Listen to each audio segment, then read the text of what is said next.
Olá, louvado seja nosso Senhor Jesus Cristo, para sempre seja louvado. Glória ao Pai, ao Filho e ao Espírito Santo, como era no princípio, agora e sempre. Amém. Queridos irmãos e irmãs paroquianos da nossa paróquia Nossa Senhora da Badia, Diocese de Cristalândia, aqui de Lagoa da Confusão, graça e paz, que Deus abençoe e ilumine a todos nós. Nos encontramos aqui nesse dia 17 de outubro de 2023, nessa terça-feira, dia de Santo Inácio de Antioquia, bispo e mártir da igreja. Aqui nos diz: Inácio, bispo de Antioquia, sofreu o martírio em Roma durante o reinado do imperador Trajano, de 98 a 117. Suas vestes, suas 7 cartas revelam um homem totalmente entregue à imitação de Cristo, seu amado mestre. É testemunha de uma igreja centrada na Eucaristia que, em torno do bispo e dos seus presbíteros, forma como uma sinfonia de unidade e concórdia. Seu nome está no cânon romano. E o evangelho que nós temos de hoje, tirado de Lucas, capítulo 11, versículos de 37 a 41.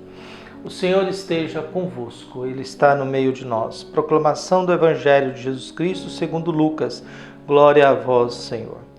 Naquele tempo, enquanto Jesus falava, um fariseu convidou-o para jantar com ele. Jesus entrou e pôs-se à mesa. O fariseu ficou admirado ao ver que Jesus não estivesse lavado as mãos antes da refeição. O Senhor disse ao fariseu: Vós, fariseus, limpais o copo e o prato por fora, mas o vosso interior está cheio de roubos e maldades. Insensatos, aquele que fez o exterior não faz também o interior? Antes, dai esmola do que vós possuís, e tudo ficará puro para vós. Palavra da salvação. Glória a vós, Senhor. A tradição de lavar as mãos não era uma questão de higiene, mas era uma questão de ritual. O grande problema religioso na época de Jesus era a dimensão da purificação, os puros, né? Os puros, era sempre ligado à dimensão, se você é puro, você está abençoado por Deus. E aí havia uma série de rituais de purificação que o pessoal seguia. Lavar as mãos, lavar os pés, o modo de lavar as vasilhas e tantas outras coisas assim que se fazia na época de Jesus. Jesus não é dado a ritualismo. Não é narrado nos evangelhos algum momento em que Jesus fez uma oferta no templo. Não se fala nos evangelhos algum momento em que Jesus tinha alguma prática de ritual religioso. Jesus era um mestre, tinha alguns discípulos, seguidores, e era um pregador, era um anunciador do reinado de Deus.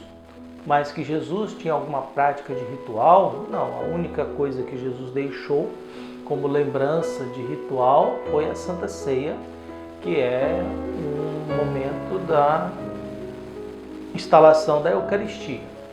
Jesus partilha o pão, convida os discípulos a sentar, entendeu? E dá o pão, e a gente não sabe quem é o primeiro e quem é o último a comungar, porque é necessário haver a partilha entre todos. Jesus não deu o pão para cada um, ele deu para alguém e foi passando, viu? Depois deu o vinho para todos tomaram. Ali é o que Jesus deixou como memorial, como lembrança daquilo que é a vida dele. E ele pegou uma ceia judaica, né? Ele pegou um jantar. Então ele pegou algo que as pessoas conheciam e faziam constantemente, e pegou coisas simples. Pão e vinho era comida comum, não tinha nada de especial. 90% da alimentação de Israel era a base de pão. Então o que Jesus vai dizendo no Evangelho? Primeiro, Jesus é convidado a ir na casa de um fariseu, a estar com o fariseu. O fariseu observa que Jesus não lavou as mãos. E aí Jesus convida ele à reflexão. Porque o fariseu está preocupado com o externo. E Jesus o convida a pensar com o interno. Com o interno. Então ele fala, insensatos, é insensatez de vocês. É falta de compreensão de vocês. Se vocês limpam por fora, precisa limpar por dentro também.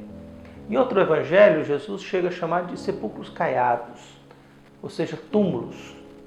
que por fora é bonito, por dentro é podre. Quando você vai no cemitério, você vê alguns túmulos bonitos, mas lá dentro é tudo podre. O corpo lá dentro está podre. E por fora, coisas magníficas, né? Então a gente tem no Evangelho de hoje essa crítica de Jesus. E é preciso a gente olhar isso também. A gente ainda está muito nessa dimensão da hipocrisia e da insensatez.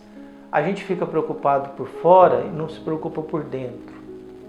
As missas eucarísticas, elas são estéticas, mas ninguém mais presta atenção na reflexão e no Evangelho de Jesus Cristo e traz isso para a gente. Qual que é a missa bonita? Não é aquela que o Evangelho é bonito. A missa bonita é aquela que está cheia de pompas de império, né? As roupas litúrgicas da igreja, elas foram inspiradas não na vida dos pescadores, dos discípulos, dos apóstolos ou de Jesus, mas foram inspiradas nas roupas dos impérios, né? Dos imperadores. A mitra é quase a coroa do império. Então os trajes religiosos são inspirados na época de Constantino, em que o imperador se vestia muito elegantemente, com coroa e tudo mais. E não é aquilo que Santo Tomás de Aquino disse a um aluno dele que virou papa. Lembre-se que você é sucessor de um pescador e não do imperador Constantino. Entendeu? E essas vezes é a consciência que nos fala. Nós somos sucessores dos apóstolos. Não somos sucessores do imperador Constantino, né? Não somos sucessores do imperador de Roma. Por isso o Evangelho de hoje nos convida a isso. Aquilo que eu faço externamente é fruto do que há dentro de mim ou não? A gente corre o risco, às vezes, de fazer o bem pensando na vaidade do elogio que eu vou receber pelo bem que eu vou fazer, ou do aplauso que eu vou receber pelo bem que eu vou fazer. Então, o que nós temos no decorrer da nossa vida? Esse convite de Jesus para a gente se perguntar o que há dentro de mim de verdade. Quando eu falo da fé, o que existe dentro de mim de verdade? Aonde eu me apego à fé que eu professo? E qual é a minha conduta? Quando Jesus diz, eu voltarei na minha glória com os anjos de Deus e vou retribuir a cada um segundo a sua conduta, viu? Essas coisas são muito sérias. Até porque o Evangelho, ele não dá a garantia de que todos nós vamos para o céu. Há gente que não vai mesmo, há gente que escolheu se perder, né? Há pessoas que escolheram não querer saber. Há pessoas que escolheram viver no mundo do crime, da maldade, da injustiça. Isso acontece dentro da igreja também, quando a gente percebe que as pessoas estão muito preocupadas com aquilo que possui, estão preocupadas se vai ou não vai poder ter um carro novo, se vai ou não vai poder passar as férias na Europa, se vai ou não vai poder morar naquela paróquia boa que tem muito dinheiro, se vai ou não poder